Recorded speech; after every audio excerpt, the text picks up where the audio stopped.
Hello दोस्तों, स्वागत है आपका आज एक नए वीडियो में जिसका टॉपिक रहने वाली कि masters in India versus abroad. अब यहाँ पे कंफ्यूजन ये रहता है कि हम आईआईटीज में से मास्टर करें या फिर कोई abroad Canada UK Germany USA जाके मास्टर्स करें। तो आज के वीडियो में मैं ट्राई करूंगा आपके सारे डाउट सॉल्व करने के और आपको एक अच्छा सा पाथ दिखा सकूं कि आपको क्या सिलेक्ट करना चाहिए। तो चलिए स्टार्ट करते हैं। अब सबसे पहले अब्रॉड का सिलेक्शन लोग क्यों करते हैं, तो इसका रीजन ये है कि गेट एग्जाम काफी टफ रहते हैं, ये बिल्कुल भी इजी नहीं रहने वाली है।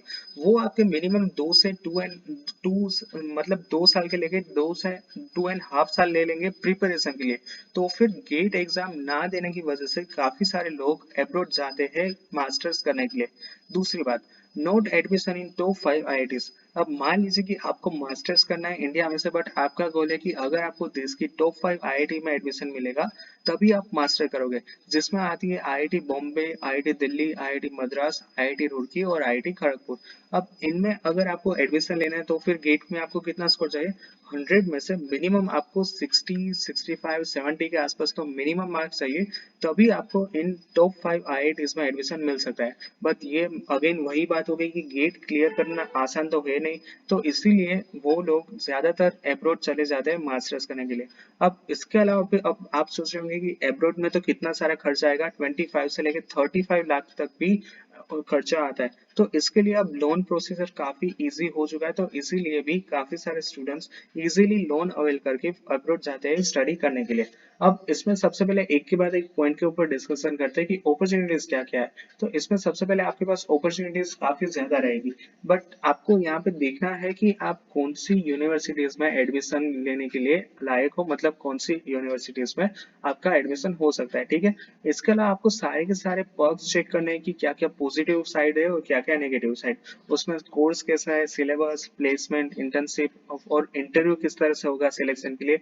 उसके अलावा आप जो भी सिटीज में जाते हो वहां पर कॉस्ट ऑफ लिविंग क्या है, यूएसए है, UK, Germany, Canada, Australia, France, और इसके अलावा स्टूडेंट्स रिव्यू, ये इंपॉर्टेंस है।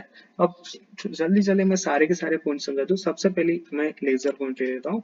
अब देखिए, सबसे पहले मोर अपॉर्चुनिटीज भाई, यहाँ पे मैं कहना क्या चाहता हूँ कि अब मान लीजिए कि आपने यूएसए में कोई भी अच्छी यूनिवर्सिटीज में से आपने मास्टर्स के लिए पढ़ाई स्टार्ट कर दी, तो यहाँ पे आपके पास अपॉर्चुनिटी क्या ज्यादा होंगे कि आपको जैसे ही अपने पासपोर्ट पे वीजा लगेगा, तो वो आप आपके ऊपर डिपेंड करता है। मिनिमम ज्यादातर मैंने स्टूडेंट्स को देखा है, मैक्सिमम स्टूडेंट्स 5 साल का वीजा लगवा के जाते हैं, जिसमें 2 साल पढ़ाई के लिए plus 3 year of job over there. तो ये अपॉर्चुनिटीज काफी ज्यादा बढ़ जाती है कि आप जो भी कंट्री में मास्टर्स करते हो वहां पे रह के आप अगले 3 साल के लिए काम कर सकते हो और इसके बाद अपना वीजा एक्सटेंड भी करवा सकते हो। तो ये सबसे अच्छा बेनिफिट रहता है। दूसरा है कि आपको उसमें सबसे पहले कुछ भी नहीं देखना है, सबसे पहले ये देखना है कि कौन सी यूनिवर्सिटी में आपका एडमिशन हो पाता है। क्योंकि अब हालत ऐसी हो चुकी कि हर 5 घर में से एक घर में से कोई ना कोई एक स्टूडेंट कनाडा में जाके मास्टर्स कर रहा है, तो फिर वहां पे भी आप वैल्यू काफी डाउन हो चुकी है।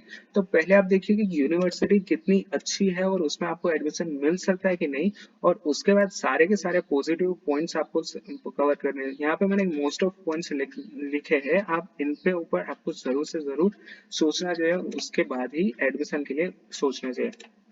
अब नेक्स्ट पॉइंट है कॉस्ट ऑफ लिविंग। अब यहाँ पे आप मैंने आपको यहाँ पे लास्ट में दिखाया था कि लोन अब काफी इजी हो चुका है, बट आपको लोन में से एजुकेशन फी, आपकी tuition fee, semester fee plus cost of living भी तो देखना पड़ेगा ना।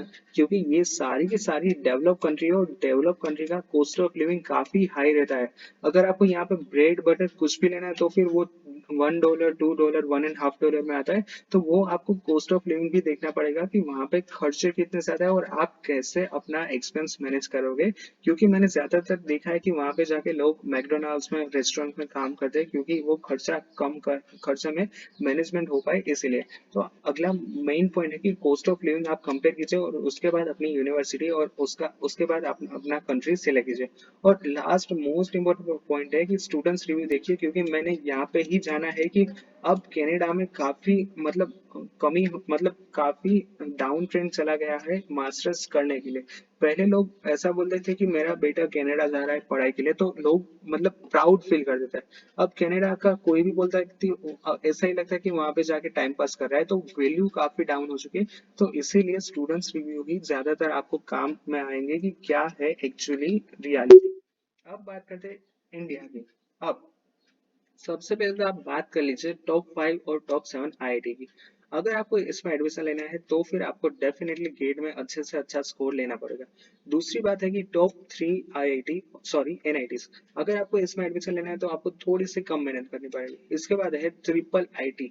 अब ट्रिपल आईटी में क्या होता है कि यहाँ पे अब ट्रिपल आईटी ज्यादातर अपनी खुद की भी जो इंजीनियरिंग एडमिशन प्रोसेस होती है मास्टर्स के लिए, उसके लिए एग्जाम कंडक्ट करते हैं, तो यहाँ पे आपको उसके लिए प्रिपरेशन करना पड़ेगा। उसके बाद ऑप्शन आता है टॉप प्राइवेट इंस्टीट्यूट, जैसे कि VIT Vellore, Thapar institute of technology, BITS Pilani, SRM, BITS Birla institute of technology, Manipal institute information of technology, Chandigarh university, lovely professional university, और मोर देन 50 प्लस कॉलेजेस है जिसका काफी अच्छा नाम है पूरे के पूरे वर्ल्ड में। अगर आपको इसमें एडमिशन लेना है तो फिर आपको डेफिनेटली आंख बंद कर दे एडमिशन ले लेना चाहिए। बट इसके अलावा आपको इन सारी कॉलेज में प्राइवेट इंस्टीट्यूट में एडमिशन नहीं मिल रहा है तो फिर आप इनको भूल जाइए, तो फिर आपको प्लेसमेंट ले लो तो ये बेटर रहेगा, क्योंकि ये एक काफी अच्छा स्कोप रहता है कि ज्यादातर स्टूडेंट्स क्या करते हैं कि कोई भी मतलब टीयर 2 और टीयर 3 कॉलेज में से मास्टर्स करते हो उसके बाद प्लेसमेंट लगते हैं। तो मैंने यही देखा है कि जो बंदा 4 साल के बाद कंपनी ज्वाइन करके अभी 12-13 एलपीए के पैकेज पे अभी वो काम कर रहा है आफ्टर 2 ईयर ऑफ एक्सपीरियंस, जबकि उसके सामने कोई टीयर 2 और टीयर 3 का मास्टर्स का किया हुआ स्टूडेंट्स वो अभी 10 एलपीए की जॉब स्टार्ट करेगा। तो ये काफी ऑकवर्ड सिचुएशन हो जाती है और किसी को भी ये सिचुएशन अच्छी नहीं लगती है। तो फिर मेरा सजेशन यही रहेगा कि अगर आपको टॉप इंस्टीट्यूट में नहीं मिल पा रहा है एडमिशन, अगर आपको मास्टर्स अब्रॉड करने की भी इच्छा नहीं है, तो फिर आप प्लेसमेंट ले तो बेटर रहेगा। और इसके अलावा है कि स्टूडेंट्स रिव्यू। अब काफी स्टूडेंट्स ने ये मन में डिसाइड कर ही लिया होगा कि उसको मास्टर्स ही करना है। तो फिर मान लीजिए कि कोई भी कॉलेज में आप एंट्री ले उससे पहले ये इम्पोर्टेंट रहेगा स्टूडेंट्स रिव्यू। अब क्योंकि पूरे के पूरे स्टूडेंट्स जितने भी स्टूडेंट्स होते हैं उस पे क्या होता है कि वो तो खुद पढ़ाई कर रहे होंगे और वो हर एक एक्सपीरियंस से गुजरे होंगे कि क्या क्या डिफिकल्टीज आती है, जैसा वेबसाइट पे दिखाते हैं, जैसा प्लेसमेंट वेबसाइट पे एक्चुअल में दिखाते हैं वेबसाइट पे और एक्चुअली में डिफरेंस क्या है। तो इसीलिए स्टूडेंट्स रिव्यू काफी इंपॉर्टेंट रहता है, क्योंकि स्टूडेंट्स आपको आईना दिखा देंगे, मिरर दिखा देंगे कॉलेज का कि क्या इसमें हकीकत है और क्या क्या इसमें अफवाह फैला के रखी है वेबसाइट के ऊपर। तो ये इंपॉर्टेंट रहेगा कि मान लीजिए आप टीयर 2 और टीयर 3 कॉलेज में मास्टर्स करने जाएंगे तो फिर आप देख लीजिए कि स्टूडेंट्स रिव्यू क्या कहते हैं और इसके बाद अपना मन बना लीजिए। अब बेसिक डिफरेंस क्या बता दूं।